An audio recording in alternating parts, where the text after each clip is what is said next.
ዛሬ ይዤላችሁ የቀረብኩት ጽሑፍ ርዕስ በሽልጦ ፋንታ በቸኮሌት ብናድግ ይላል።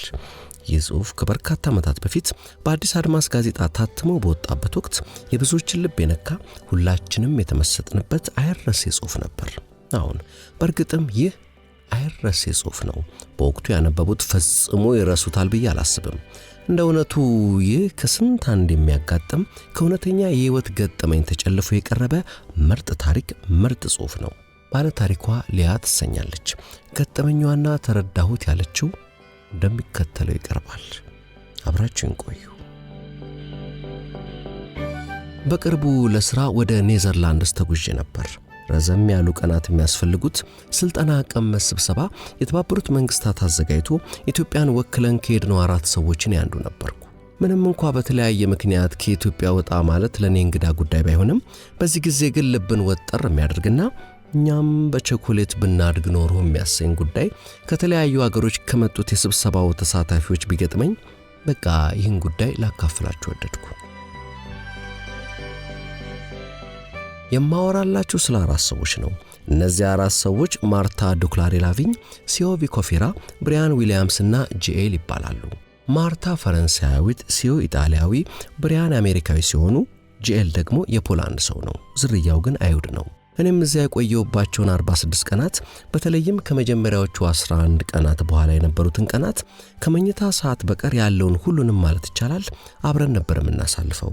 ለልምድ ልውውጥ እንዲረዳንም ታስቦ የተቀናጀ ነበር። ጥቂት ጊዜ አብረን እንደቆየንም በተለይ ከጂኤል በቀር 3ቱን ሰዎች የሚያመሳስል አንዳች ነገር እንዳለ አስታውሳለሁ። በነገራችን ላይ 4ቱም ሰዎች ባሉባቸው የሥራ መስኮችና በብዙ የሕይወት ነገሮቻቸው የተሳካላቸው ሰዎች ናቸው ማለት ይቻላል። ከጂኤል በቀር 3ቱ ለቸኮሌት የተለየ ፍቅር አላቸው። ለቸኮሌት ብዙ ፍቅር የሌለን እኔና ጂኤል ነበርን።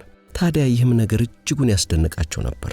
አብዝተው ይበላሉ ባይባልም በቀን 2 ወይም 3 ጊዜ እያጣጣሙ ይበሉታል። በተለይ ሥራ ከመጀመራቸው በፊትና ከጨረሱ በኋላ።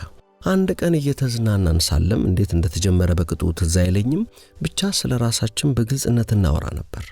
አሁን እጅጉን ተቀራርበን ነበረ። ታዲያ ዛሬ ማካፈላችሁ እዚህ ጋር የተወራውን የእነዚህን ሰዎች ታሪክና የሚያመሳስላቸውን አስደናቂ ነገር ነው። በመጀመሪያ ስለ ራሱ ያወራችው ማርታ ነበረች። ማርታ የ37 ዓመት ወይዘሮ ናት። ባለትዳርና የ2 ልጆች እናት ናት። የመልኳንና የሰውነቷን ማማር እኔ ደራሲ ስላልሆንኩ በበቂ ቃላት መግለጽ ስለማልችል እንዲያው ዝም ብለን እንከን የለሽ ናት ብለን እንለፈው። ጸባይዋ ደግሞ እውነት እላችኋለሁ እመቤት ናት። ድሮ ልጆች ሳለን የሚነገሩን ተረቶች ውስጥ ብቻ የምናውቃቸው ቆንጆ እመቤቶች ብቻ ያላቸው ድንቅ ጸባይ። እኔማ ስቀልድባትና ሳቆላምጣት ምግብ ነሽ እላት ነበር። በነገራችን ላይ ትርጉሙን ነግሬያት ወዳው ምግብ ነሽ ስላት ፍልቅልቅ እያለች አቤት ትለኝ ነበር። ማርታ እጅግ ምስኪን ከሆነ ቤተሰብ ነበር በፓሪስ ከተማ የተወለደችው። ይሁን እንጂ እንደነገረችን ከሆነ ራሷን፣ ማንነቷን፣ ድህነቷን አለማወቋን የካደች አለሌ ብጤ ነበረች። እናም ደግሞ እሷ ራሷ በግልጽ እንዳስቀመጠችው ፌክ ነበረች። አሁን ይህ እጅግ የተለመደ የከተማ ችግር ነው። ቆንጆና ፌክ መሆን፣ ባዶ ቅልነት። ማርታ ቅል ነበርኩ ስትል አታፍርም። ይሁን እንጂ ወንዶች ግን ለፈንጠዝያና ለዝላይ እንደሷ የሚመርጡት አልነበረም። እሷም ከምትጠቀምበት አየር ቀጥሎ በፍጥነት የምትቀያየረው ነገር ቢኖር ወንዶች ነበሩ። እናውጣሽ ከሚሏት ወንዶች ጎን ደግሞ አብስቶ ደብዳቤ እየጻፈና ሲመቸውም በቀን 2 እና 3 ጊዜ ቤቷ ድረስ እየተመላለሰ ላግባሽ የሚላት አንድ አስቀያሚ ሰውዬ ነበር።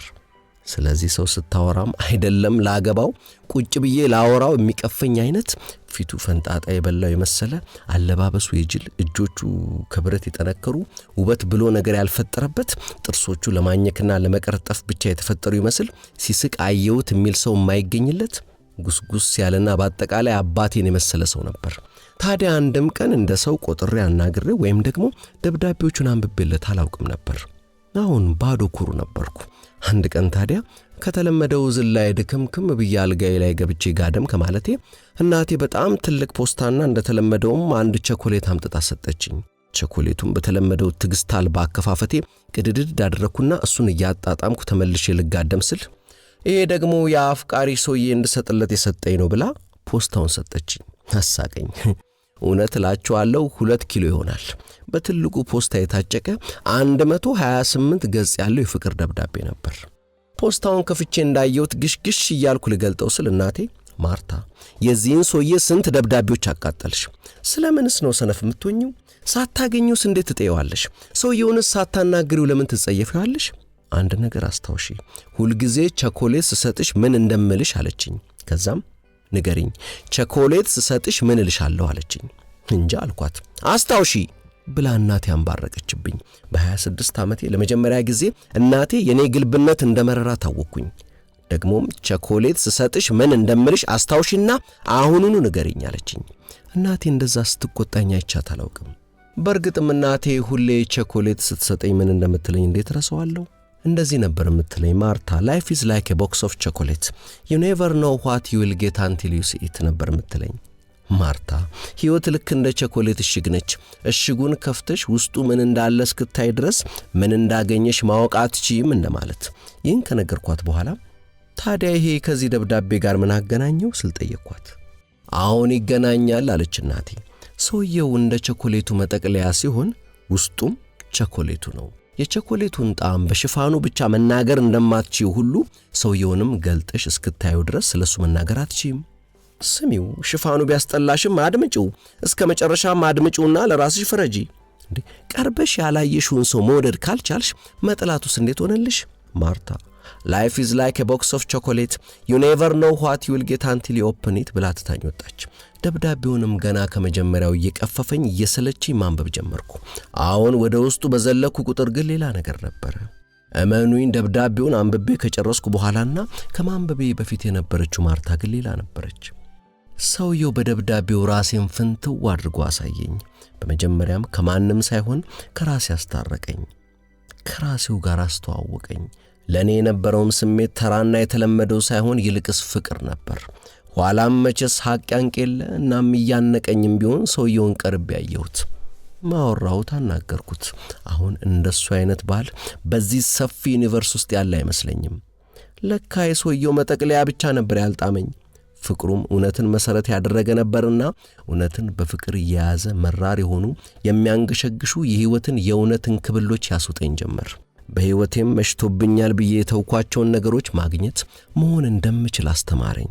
ከተውኩት ዘመናት ወዳለፉት ትምህርትም ላከኝ። ተማርኩ። እኔም እንዳልመሸብኝ ገባኝ። ዛሬ ይሄው አገሬን ወክዬ ከናንተ ጋር አለው። ዛሬ በተባበሩት መንግስታት የልማት ፕሮግራም በዩኤንዲፒ መስሪያ ቤት ከፍተኛ የኢኮኖሚ አማካሪ ነኝ። በፈረንሳይ በየሶስት ወሩ በሚታተም አንድ ትልቅ የኢኮኖሚክስ መጽሔትም ዋና አዘጋጅ ነኝ። የሚገርማችሁ ከአንድ ዓመት በፊት የፓሪስ ከተማ አስተዳደር የጥንካሬ ሞዴል ሲመርጥ በአንደኝነት ተመርጬ ልዩ ሽልማት ተሸልሜያለሁ። በነገራችን ላይ ባለቤቴ እጅግ ሀብታም ሰው እንደነበረ ዘግይቼ ነበር የተረዳሁት። እሱም ያለ ለማሳወቅ እጅጉን ይጠነቀቅ ነበር ብላ ታሪኳን ከንባ ጋር አካፈለችኝ። ከዛም it is true life is like a box of chocolate you never know አለችና በርቼኔ ትንሽት ሊያይ ብላ አቅፋ ሳመችኝ። በእድሜ ከሷ አንሳለሁ። ለዛም ነው ትንሿ እህቴ ትለኝ ነበረው። ከማርታ ቀጥሎ ስለ ራሱ ያወጋል ሊዮ ነበር። ሊዮ እጅግ የሚደንቅ የ43 ዓመት ሰው ነው። ቁመናው ያማረ፣ ማንኛውም ሴት የምትፈቅደው አይነት፣ ትከሻው ሰፋ ያለ፣ ግርማ ሞገስ ያለው፣ ብዙ ነገር ብዙ እውነት የሚያውቅ ግን ሁልጊዜም ቢሆን ከምንምና ከማንም ለመማር የሚፈልግ ራሱንም ለትምህርትና ለማስተዋል አሳልፎ የሰጠ ተግባቢ፣ ቀጥተኛና ግልጽ፣ ቀላል፣ ሲምፕል የሆነ ልክ ማርታ እንደጨረሰችም አሁን የኔ ተራ ነው አለና ታሪኩን ያካፍለን ገባ። ለእናቴ ብቸኛ ልጅ ነኝ። እናም እንኳንስ የቤቱ ብቸኛ ልጅ ሆኜ ቀርቶ የጣሊያን እናቶች ልጅ ማቅበጥ ይወዳሉ። በተለይ ወንድ ልጃቸውን። ወንድ ልጅ ሁሉ ነገራቸው ነው፣ ከእግዚአብሔር ቀጥሎ ያላቸው። የኔን ጉዳይ ለየት የሚያደርገው ሌላው ነገር ደግሞ እናቴ እኔን የወለደችው በልጅነቷ እጅግ ታፈቅረው ከነበረው ሰው ነበር። በእርግጥ አባቴ ባሏ ሳይሆን ወዳጇ ብቻ የነበረ ሰው ነበር። እኔም እንግዲህ እጅግ የምታፈቅረው ሰው ልጅ በመሆኔና እሱንም ባለማግኘቷ ለሱ ተብሎ የተመደበውን ሁሉ ፍቅር እኔ ነበር ያዋኘሁበት። ምን አለፋችሁ በዛች አነስ ያለች ኑሯችን ውስጥ የትንሹ ዓለም ጌታ ነበርኩ።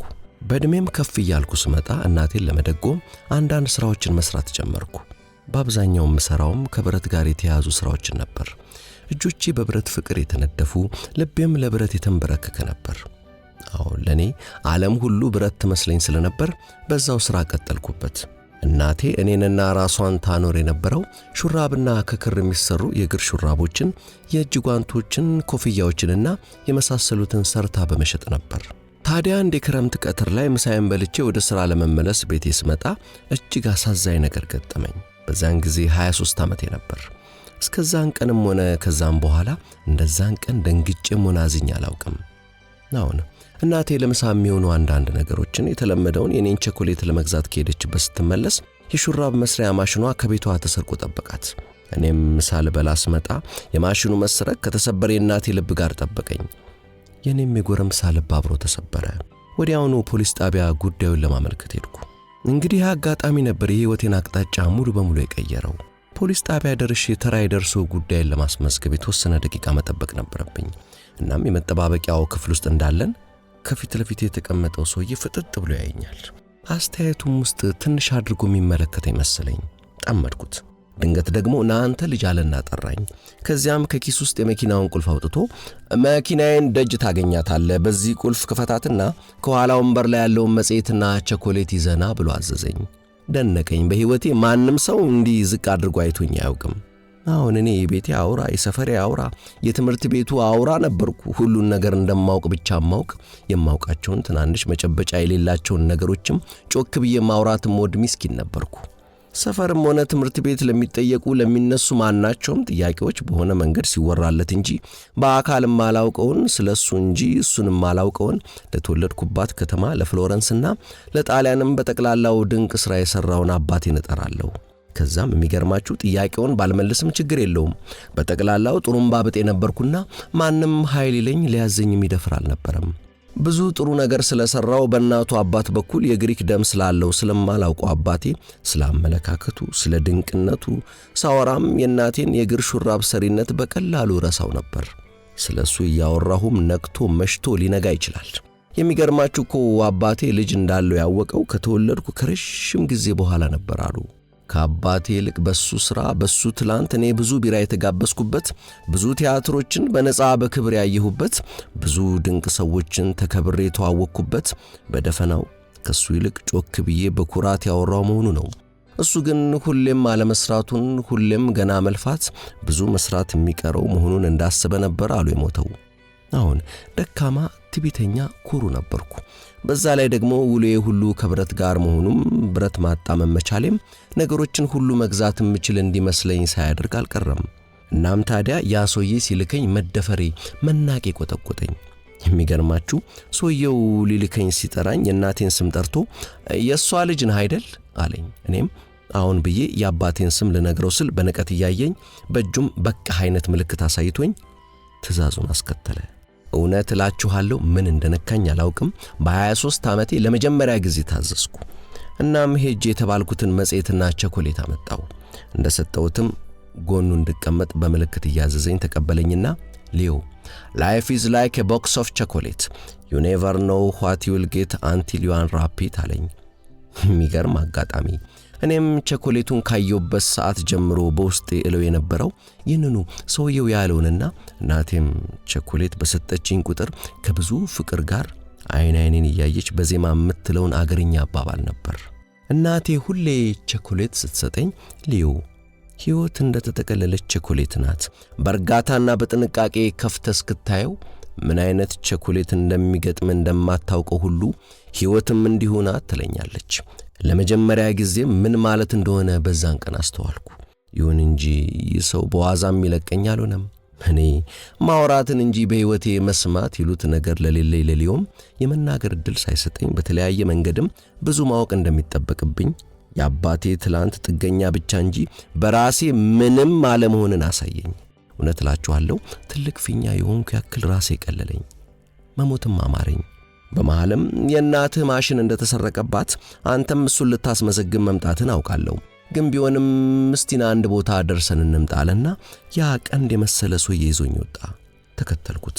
የእናቴን ማሽን ጉዳይ ከምንም ሳላደርስ አብሬው ወጣሁ። እናም በመኪናው ይዞኝ የተለያዩ ጉዳዮችን ይፈጽም ጀመር። በመሃልም ለምን ትምህርት እንዳቆምኩ ጠየቅ አደረገኝ። እኔም ብረተኛ የብረት ሰራተኛ መሆን እንደምፈልግ ለሱ የተፈጠርኩ መሆኔን ጮክ አድርጌ ነገርኩት። በድፍረትም ሊዮ አንተኮ አንተ እንደምትለው የብረታ ብረት ሰራተኛ አይደለህም። በፍጹም አይደለህም። ብትሆንማ ኖሮ የተሰራም ብረት ቅርጽ ከማስያዝ ይልቅ ብረቱን ራሱን ከአፈር አንጥረ በለየኸው አቅልጠ በሰራኸው። አሁን የብረት ሰው ብትሆን እሱን ነበር የምትሰራው።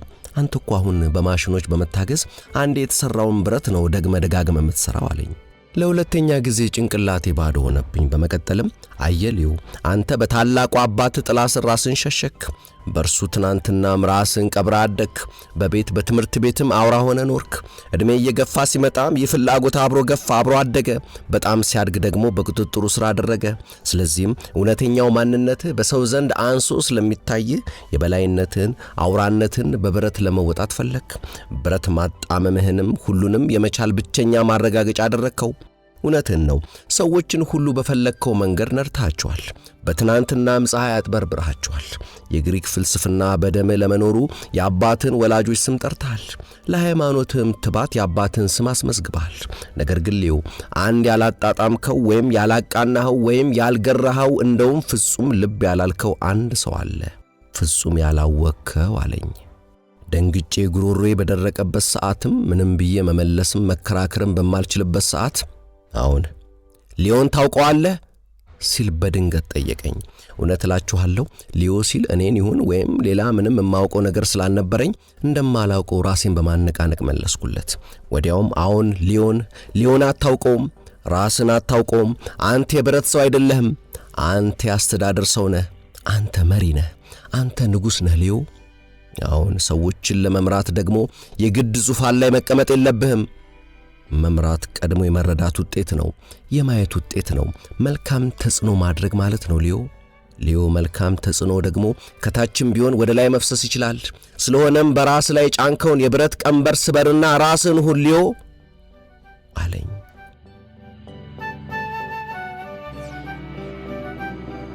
በዚህ ጊዜ ቀኑ መምሸት ደንገዝገዝ ማድረግ ጀምሮ ነበር። ሰውየውም ወደ አንድ በቃ ወደ ተሞላ መጋዘን ይዞኝ ገባና ዛሬ ዘበኛው የለምና አንተ ስትጠብቀው ታድራለህ ብሎ ትቶኝ ወጣ። አይኔ ያየ መኪናውን አስነስቶ ሄደ። ያንን ቀን መቼም ልረሳው አልችልም። አሁን መጋዘን ስጠብቅ አደርኩ። ያጅንኑ ሊዮ ያለ ራት ያለ ብርድ ልብስና አልጋ ኮርነር ላይ ተቀምጦ ራሱን ለመሆን ቃል ገባ። እመኑኝ ጓደኞቼ፣ በዛን ቀን ያን ሰው ባልታዘዝ ኖሮ ራሴን እስከመቼም አላውቀውም ነበር። ለዛም ደግሞ ድፍረት የሆነኝ የእናቴ ሕይወት እንደታሸገ ቸኮሌት ናት፣ ምን እንደያዘች ለማወቅ በትዕግስት ክፈታት የሚለው ምክር ነው። አሁን ሕይወቱ ራሴን አገኘው። ያንን አስቀያሚ ሰው እስከ መጨረሻ ሰማሁት፣ እስከ መጨረሻው አዳመጥኩት። በመጨረሻም ራሴን አገኘው። እኔ ልጆኜ እንደማስበው የብረት ሰው በጭራሽ አልነበርኩም። አሁን የፖለቲካ ሰው ነበርኩ። ከሰውየው ከተለየውበት ጊዜ ጀምሮ ራሴን መፈለግ ቀጠልኩ። የአባቴ ትላንትም የአባቴ እንጂ የኔ እንዳልሆነ አወቅኩ። ከዛም ውስጥ ራሴን አወጣው። ትምህርት ቤት ገብቼም የፖለቲካ ፍልስፍና ተማርኩ። ይኸው ዛሬ የአንድ ከተማ ከንቲባ ነኝ። ጣሊያንንም ከወከሏት 6 ሰዎች አንዱ ነኝ። በነገራችሁ ላይ የሰው የአባቴ ወዳጅ የነበረ ሰው ነው። በኋላ ደግሞ የኔ የህይወቴ ሞዴል። አሁን ላይፍ ኢዝ ላይክ ኤ ቦክስ ኦፍ ቾኮሌት ዩ ኔቨር ኖ አለን። በመጨረሻም ፍልቅልቅ እያለ አሁን ያ ሰው ወዲያው ነበር ለናቴ የተሰረቀውን ማሽን አዲስ በመግዛት የተካላት አለን። ማሽኑስ ብለን ልንጠይቀው ሰፍ ማለታችንን አስተውሉ።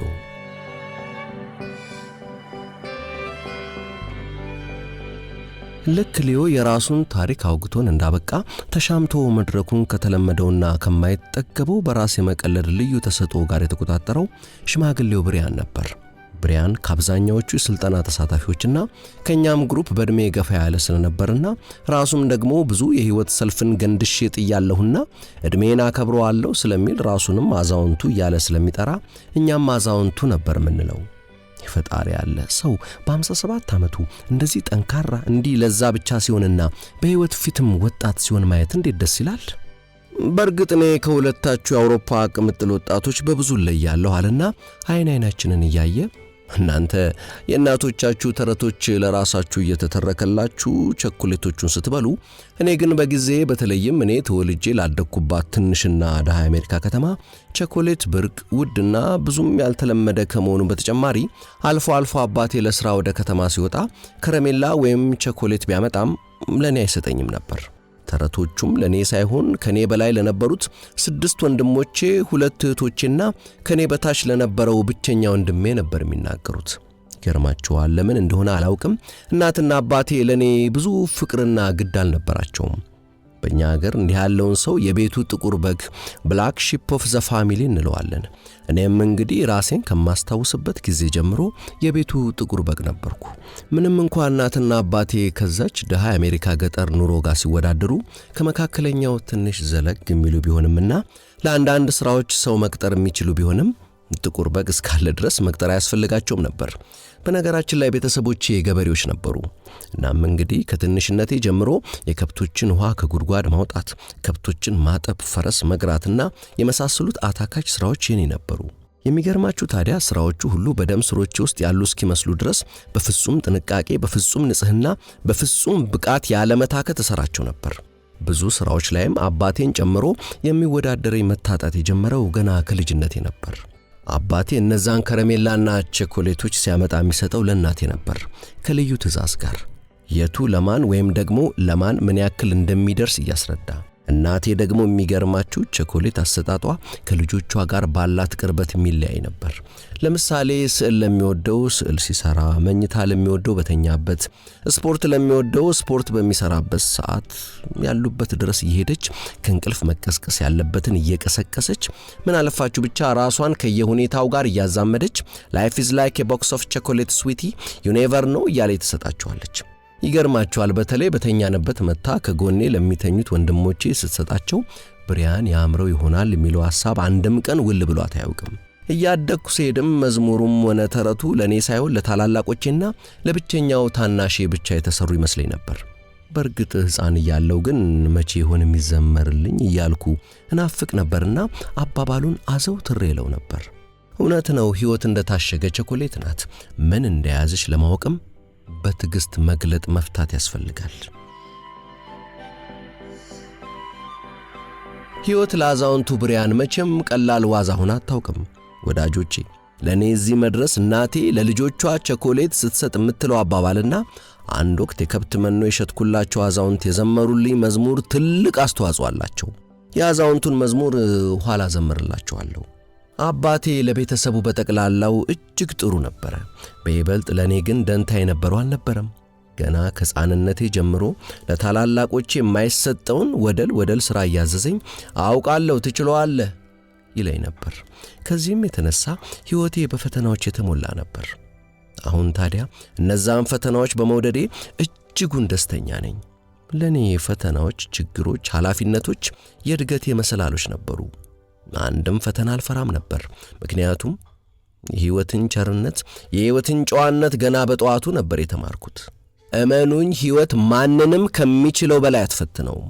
በፍጹምም ማንንም ከአቅሙ በላይ በመፈተን አትዝናናም። ችግሩ ያለው ተፈታኙ ላይ ነው። ገና የሕይወትን ጥያቄ በቅጡ ሳያነብ እየበረገገ፣ ገና ጥያቄውን በቅጡ ሳያነብ ዕድሉን ስለሚያማርርና ስለሚበረግግ እንኳንስ ሊፈተነው ቀርቶ ብዙ ሰው ስሙን እንኳ መቼ ፈተናው ወረቀት ላይ ይጽፋል። እመኑኝ ወዳጆቼ፣ የሕይወት ፈተናዎች ወይም ቻሌንጆች በአግባቡ ከተጠቀማችሁባቸው፣ በትዕግስት ከተመለከታችኋቸው ለሹመታችሁ የተቀመጡ የመፈናጠሪያ ስፕሪንጎች ናቸው። እና አንድ ወቅት ገና የ12 ዓመት ልጅ ሳለሁ ለከብቶቹ አዛባ ማጠራቀሚያ ገንዳ አንድ አዲስ ጉድጓድ እንዳዘጋጅ ታዘዝኩ። ይገርማል፣ ለኔ ዕድሜ ያስራ በተለይ ድንጋያማ በሆነችው እኔ በምኖርባት የገጠር ቀበሌ ውስጥ ፈጽሞ የማይታሰብ ነበር። ይሁን እንጂ አባቴ ደግሞ አዞኛል። ስለሆነም ብቸኛው አማራጭ በደስታ ያንን ጉድጓድ መቆፈር ነበር። በዚህ መሃል የሚያስደስተኝ ነገር ቢኖር ለከብቶቹ ያለኝ ፍቅር ነበርና ያንን ድንጋያማ መሬት በልጅ አቅሜ ተያያዝኩት። አቤት እንዴት አስቸጋሪ ነበር! ድንጋይ ብቻ ነበር።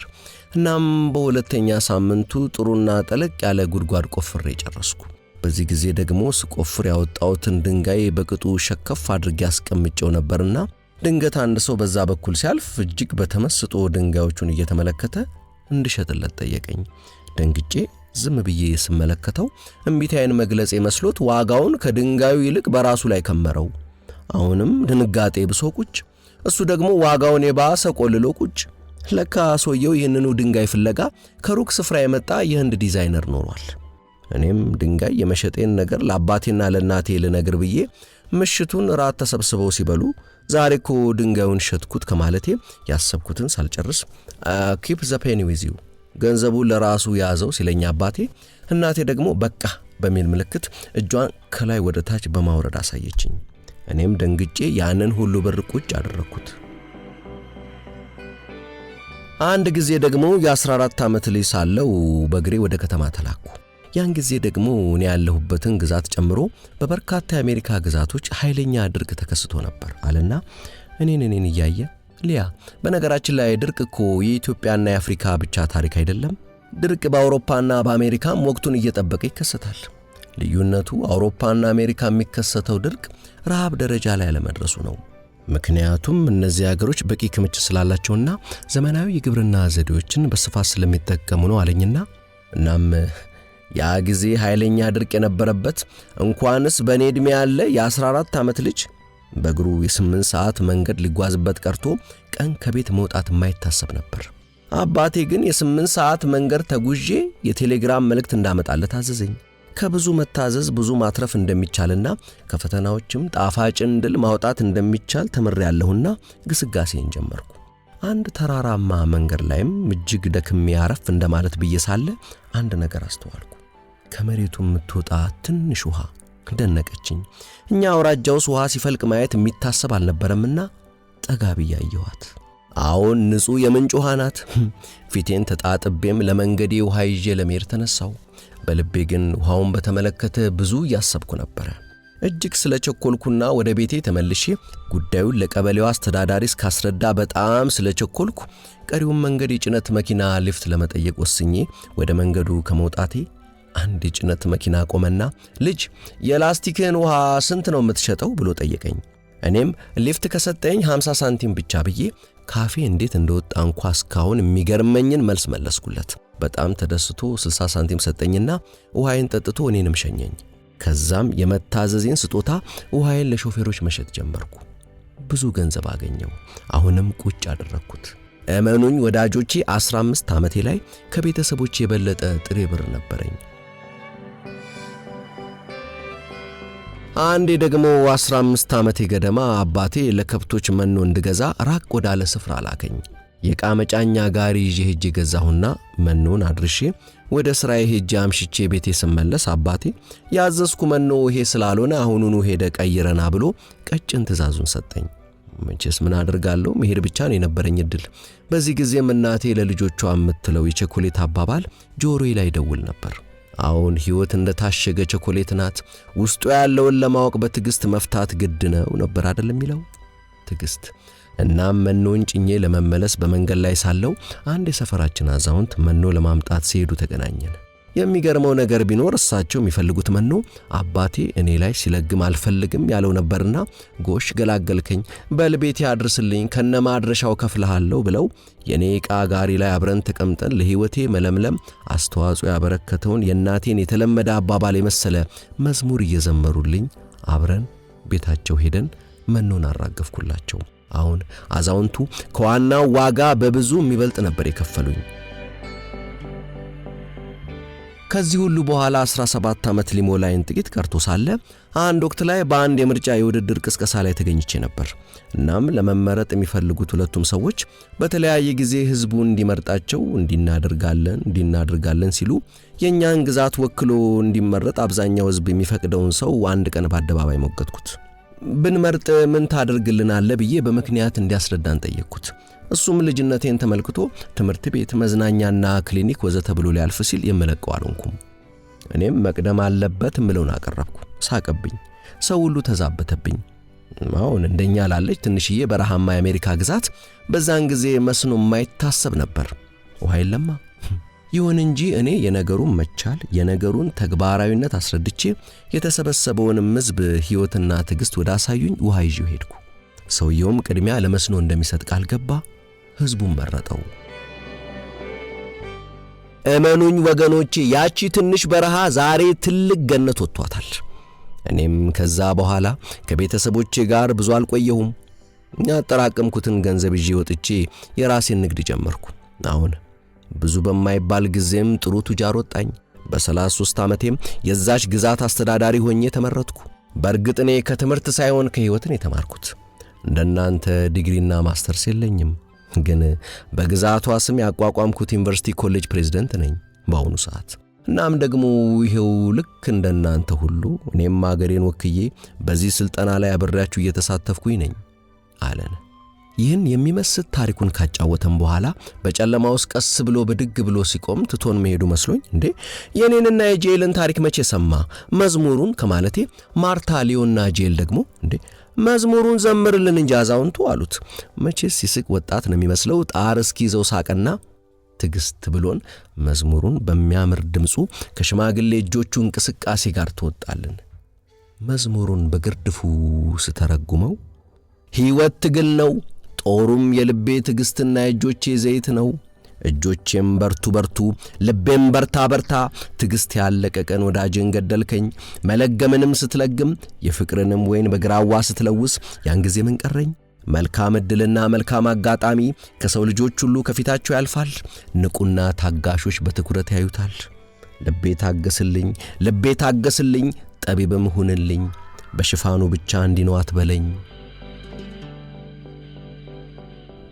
ሽማግሌው ብሪያን መዝሙሩን እንዳበቃ ጭንቅላቱን በጉልበቶቹ መሃል ቀብሮ አንዳንድ ለእናንተ የሰራላችሁን የሕይወት መርህ የመርሁንም እውነትነት ቢሰራበት ቢጠቀምበት ያዋጣዋል ብላችሁ ለምታምኑበት ሰው ነግራችሁት አልገባ ሲለው መቀበልም ሳይፈልግ ሲቀር እንደው ንቃርጋችሁ ጋቱት አይላችሁም ሲል በጅምላ ጠየቀን። ጥቂት ዝም ብለን እያሰላሰልን ሳለም ማርታ በዛ የመቤት ድምጿ የሰውን ተፈጥሮ ስታውቅ መጋቱም ሆነ የገባን የሕይወት መርህ ለመጋት መሞከሩ ሞኝነት እንደሆነ ይገባሃል ከማለቷ ሊዮ ጠፋሽብኝ እኮ ማርታ፣ ለመጋት መፈለግና የሰውን ተፈጥሮ ምን አገናኛቸው ሲል ጠየቃት። እኔም ማርታ ግር ብላይ ነበርና በአዲስ አበባኛው ይመች ሊዮ አልኩት በሆዴ። ከዛም ማርታ ምን ነው የጥንቱ በረተኛ ወዳጃችን ሊዮ፣ ሰው ፍቃድ የሚባል ነገር እኮ አለው። አንድን ነገር ለመቀበልም ሆነ ላለመቀበል፣ ለማድረግም ሆነ ላለማድረግ የግሉ የራሱ የሆነ ፍቃድ አለው። ሰው ሕይወቱ በእጁ ናት። ያንተ እምነትና ፍላጎት ያንተ ብቻ ነው መሆን የሚችለው። ለዚህም ነው አንድ ሰው እየጠፋ እየተቃጠለ መሆኑን አይተ የምታምንበትን ነግረኸው አልቀበልም ሲልህ እያዘንክ ጥግን የምትይዘው። ሊዮ ለአንተ ማን ወሰነልህ? በዛ ደረቅ ሌሊት ማን ነው ሲሚንቶ ላይ በጨለማ ተቀምጦ ቃል መግባትን የጋተ? ራስ ለዚህ ነው ነፍስህን ልታጠፋትም ልታድናትም ምርጫ በእጅናት ማለቴ ከማለቷ ነገረ ሥራው ግር የሚለኝ በጥቂቱ እኔን ከመምሰሉ በስተቀር ከሶስቱ በጭራሽ ምኑም የማይገጥመውና ሞገስ ብሎ ነገር ያልፈጠረበት ጆኤል አሁን ሊዮ እኔም አሁን የገባኝ መራራ እውነት ነው። እኔ ይህን መርህ ቀድሜ ባውቅ ኖሮ ምንኛ ሕይወቴን ባጣፈጥኳት ነበር አለና ዝብርቅርቅ ያለ ታሪኩን አንዴ ከጭራው አንዴ ከወገቡ ሊያመልጠው ሲልም ቀንዱን ሳይቀር እያያዘ ያወጋን ጀመር። ጆኤል የፖላንድ ሰው ነው፣ በዘር ግን አይሁድ ነው።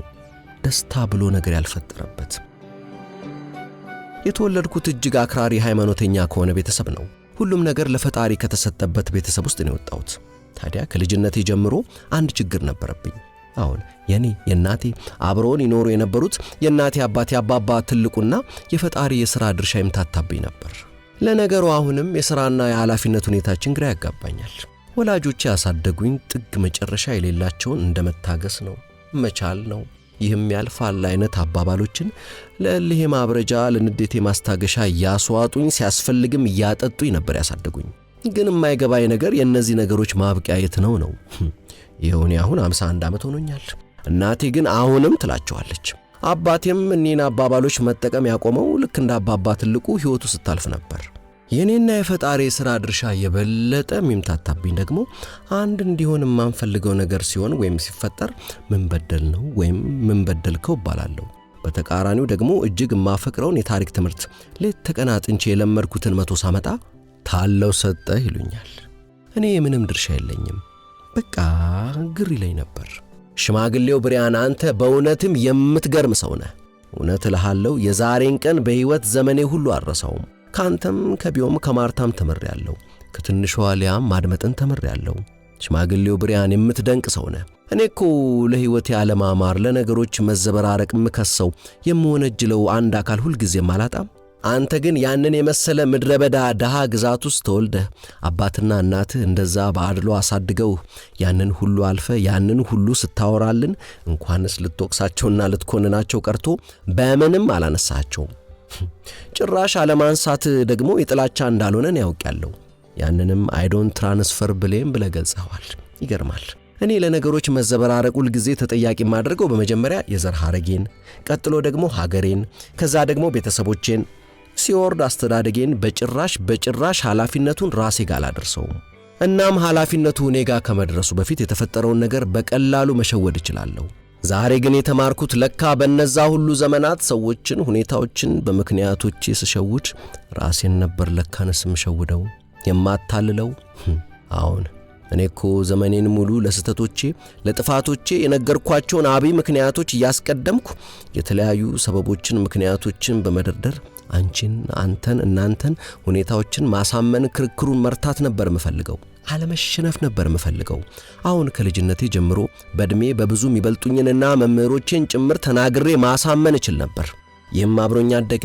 እናም ይኸው ዛሬ ዘመኔን በሐዘን ሊያስጨርሰኝ ባለበት ሰዓት እናንተን አገኘሁ። ከናንተም ምንም እንኳ ብዙ ነገር ብማርም አንድ ነገር እንደከበደኝ ለመዋጥ ፍቃዴን ማርታ እንዳለችው ለእውነቱ አስገዛሁት። አሁን ልክ ናችሁ ወዳጆቼ። ሕይወት የኔን የክርክር ማሸነፊያ ምክንያት አትፈልግም። ሕይወት መርህ ናት። አሁን ሕይወት የመርህ ውጤት ናት።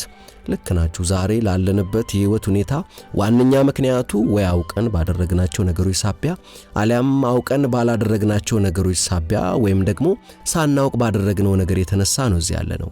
ምክንያቱም ሕይወት የኛን ምክንያት ሳይሆን መርሁን ነውና የምታከብረው።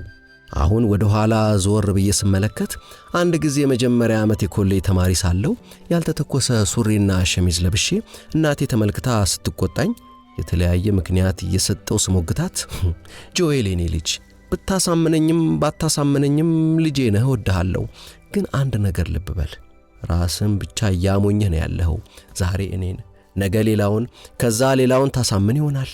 ሕይወትን ግን ማሳመን ሕይወትን ግን ኮንቪንስ ማድረግ አይቻልም ያለችኝ ለዚህ ነበር። ለካ ወዳጆቼ ስለ ራሳችሁ ስታወጉን የሕይወታችሁ መቀየር ምክንያት የሆነው ምንም እንኳ የሰጣችኋቸው በቾኮሌት የተመሰሉ አባባሎች ናቸው ቢባልም ዋናው ግን እናንተ አስተውሎት ነው። እኔ ደግሞ ምንም እንኳ የቾኮሌቱን አባባል ባላውቅም አለማወቄ ማስተዋሌን፣ ትዕግስቴን ሊነሳኝ ባልተገባ ነበር። ግን ያልሆነም በእኔ ሕይወት አሁን ስለ ራሴ ሳስብ አንድ ነገር አስባለሁ። የቱ ጋር እንደሆነ ባላውቅም ሕይወቴ ልትለመልምበት የምትችለውን አጋጣሚ አሳልፌዋለሁ። ምናልባትም ያንን አጋጣሚ ላሳምነው ኮንቪንስ ላድርገው ስሞክር ሰልችቶ ትቶኝ ሄደ ይመስለኛል። አሁን እኔ ነገሮችን የማደርገው ለራሴ ካተረፈኝ ብቻ ነው፣ ካዋጣኝ ብቻ፣ ከተመቸኝ ብቻ። እንደ ሽማግሌው ብሪያን በመርህ መሄድ፣ ጉድጓድ መቆፈር ወይም ደግሞ እንደ ሊዮ ጨለማው ሲሚንቶ ላይ ያለ ራትና መኝታ ማሳለፍ አሊያም እንደ ማርታ ደስ የማይለኝ ሰው የጻፈውን ባለ 128 ገጽ የፍቅር ደብዳቤ ማንበብና ቀርቦም ሰውየውን ማዳመጥ አድምጦም ራስን ማየት አይሆንልኝም። ምክንያቱም እኒህ ሁሉ ነገሮች ልክ ላለመሆናቸው ወዳጆቼ በበቂ ምክንያት ላስረዳችሁ እችላለሁ። እናም እመኑኝ በመጨረሻም ታምኑኛላችሁ። ታዲያ እንዲህ ያለውት ሰው እንዴት ነው የሕይወቴን መፈወሻ መልካም አጋጣሚ ማላሳልፈው ማላበላሸው? ለምሳሌ አንድ እውነት ልንገራችሁ። ዛሬ ከናንተ ጋር ለሆነ የቻልኩበት ዋነኛው ምክንያት ከሀገር ወጣ ስለማገኘው አበል ብቻ ነው። በተረፈ እረፍቱ እንጂ እኔ ፖላንድን ወክዬ መጣው ቀረው ለወይዘሮ ፖላንድ ምንም እንደማልፈይድላት ታውቃለሁ። ልብ በሉ፣ እንዲህ ነው እንግዲህ ማስብ የነበረው። ሌላው ስለ ራሴና አስተዳደጌ ሳስብ መርሳት የሌለብኝ አብሮኝ ያደገው የማንነት ጥያቄ ነው። አሁን ሁሌም በራሴ ተማምኜ አላውቅም። ዘሬ የሚከበርበት ቦታ ዘሬን ጮክ ብዬ ጠራዋለሁ፣ ብዙም አወራለሁ። ዘሬ የሚነቀፍበት ቦታ ደግሞ ከግሬ የማርያም ጣት አንሳለሁ። ማንነቴ እንደ ቦታው እንደ ሰዎቹ ሁኔታ ተለዋዋጭ ነበር። እስከ ቅርብ ጊዜም ይህ ሁኔታ ሊረብሸኝ ያልቻለበት ዋነኛው ምክንያት ከልጅነቴ ጀምሮ ምንንም ነገር ሆኜ አለማወቄ ነው። ለምሳሌ አይሁድ ነኝ ግን አይደለሁም። ከዛም ኮሚኒስት ሆንኩኝ። ይገርማችኋል፣ ኮሚኒስት እያለሁም በጭራሽ ኮሚኒስት አልነበርኩም። አሁን ደግሞ ዓለም ሁሉ ካፒታሊዝምን በሚዘምርበት ጊዜ አብሬ እየዘመርኩ ነው። እውነት እላችኋለሁ፣ እኔ ግን በውስጤ በጭራሽ አልደግፈውም። ምናልባትም በጭራሽ አልገባኝም። ባጭሩ እኔ ምንም ነገር ተቀብዬ አዋህጀው እስከ መጨረሻው እርምጃ አብሬው ሄጄ ጉዞውን ሁሉ ተጉዤ ምንም ነገር በርግጥ ሆኜ አላውቅም። አሁን ብዙ ጉዳዮች ላይ ግን የሰራኋቸውና ጥሩ ሽልማቶችን ያገኘሁባቸው በርካታ ትችቶች አሉኝ። ሌላው ደግሞ ቅድም ሊዮ ሲናገረው የደነቀኝ ጉዳይ ነው። ሊዮ የምትገርም ሰው ነህ። አሁን ወዳጃችን ሊዮ በአንድ ወቅት በአባቱ ትናንት ውስጥ ነበር የሚኖረው። ይሁን እንጂ ጊዜው በደረሰ ጊዜ ከዛ ከአባቱ ዘመን ወጣና የራሱን ጊዜ አግኝቶ በራሱ ሕይወትንና ራሱን እያገለገለ ራሱን መሆን ቻለ። ተሳካለትም። የሚገርማችሁ ነገር ግን እኔ ግን እስካሁን ድረስ በትናንትና ውስጥ ነው የምኖረው። እኔ ከዛሬና ከነገ ይልቅ ስለ ትናንትና ነው ብዙ ማውቀው። ትናንትናን ከዛሬም ከነገም ይልቅ ወደዋለሁ፣ እሳሳለታለሁ። በሕይወቴ በታሪክ ትምህርት ከ100 በታች ያመጣሁት አንድ ጊዜ ያውም ውጭ ኮሌጅ ውስጥ ሲሆን ዋና ምክንያቱ ደግሞ የታሪክ መምህር የነበረው ሰው የኔን የታሪክ ትርጉም ስለሚጠላው በግልጽ ጆኤል ታሪክ ያለፈ ነገር ነው፣ ትናንት ነው። ትናንት ደግሞ ወደ ነገ መፈናጠሪያ እንጂ መኖሪያ አይደለም። ታሪክ ዛሬ ላይ ቆመ ያማረ ነገር ለመስራት የምትጠቀምበት የትናንት ጥሬ ዕቃ ነው። በጭራሽ ጥቁር መጋረጃ አለም ደግሞ አንገት መቅበሪያ አሸዋ ወይም ደግሞ የአይን ማጥበርበሪያ ስባሪ መስታወት አይደለም ይለኝ ነበርና ያችኑ ትርጉሜን አሻሽል ዘንድ 100 ሳይሰጠኝ ቀረ። ይኸው እንግዲህ ከዛ በኋላ ስንት ዘመን አልፎ ዛሬ ከመምህሬ ሳይሆን ከሕይወት እውነትነት የተነሳ ትርጉሜን ላስተካክል ቆረጥኩ።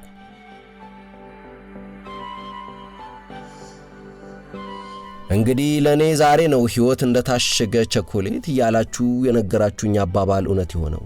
አሁን ሁላችሁንም ከገንዘብ በቀር በተለይም በአካዳሚክ ፐርፎርማንስ በልጣችኋለሁ። ታሪክንም ከናንተ የበለጠ አጣቅሼ መናገር እችላለሁ። ፍልስፍናም ቢሆን አንድ የማስተርስ ዲግሪ ሰርቼበታለሁ። አሁን እውነት እላችኋለሁ ለምን እንደሆነ አላውቅም፣ ሕይወት ሸተታችሁ። እናም ዝም ብዬ ሰማኋችሁ፣ አደመጥኳችሁ፣ ዝም ብዬ ማወጋዋችሁ።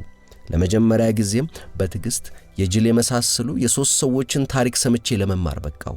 የከዚህ ቀደሙ የኢኮኖሚ መናጋት፣ የማህበራዊ ሕይወት መበለሻሸት፣ በነገራችን ላይ ሚስት አላገባውም አልወለድኩም፣ ዋና ሚና የተጫወቱትን የኔን ድንቅ ጥበቦች በእናንተ የትዕግስትና የእውነት ሞኝነት ፍንትው ብሎ አየኋቸው አለና የኔን ጀርባ መታ እያደረገ እስቲ የምትቀጥለዋን ወጣት ሞኝ ደግሞ እናዳምጣት አለን። እኔም የራሴን ታሪክ ማውጋት ሲጀምር ሌሊቱ ተጋምሶ ነበር። እንግዲህ አራቱ ሰዎች ታሪክ በግርድፉ ይሄው ሲሆን የራሴን ግን ያው ባላውጋችሁም በብዙ ስለምታውቁት ልዘለው ወሰንኩ። እንግዲህ እኔም በሽልጦ ፋንታ በቸኮሌት ብናድግ የማለቴ ምክንያቱ እንዲህ በተለይም እንደ መጀመሪያዎቹ 3 ሰዎች ነገሮችን በእርጋታ በትዕግስት በጥንቃቄ እየመረመር ከውስጡ መልካም አጋጣሚን ለማውጣት እንችል ዘንድ ብዬ ነው። ለዛሬ በዚህ ላብቃ። በቅርቡ ግን ወደ ላቲን ስለመሄድ ፍቃዳችሁ ከሆነና ጥሩ ነገር ከገጠመኝ ላሳውቃችሁ ዝግጁ ነኝ። ጻፉልኝ።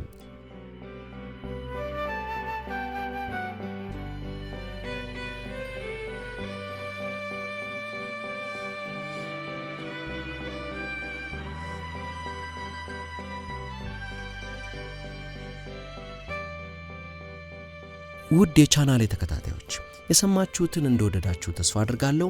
ይህን የሰማችሁትን ወይም ወደ ቻናሌ ጎራ ብላችሁ የወደዳችኋቸውን ለወዳጆቻችሁ ማጋራቱን አትርሱ። ሰላም።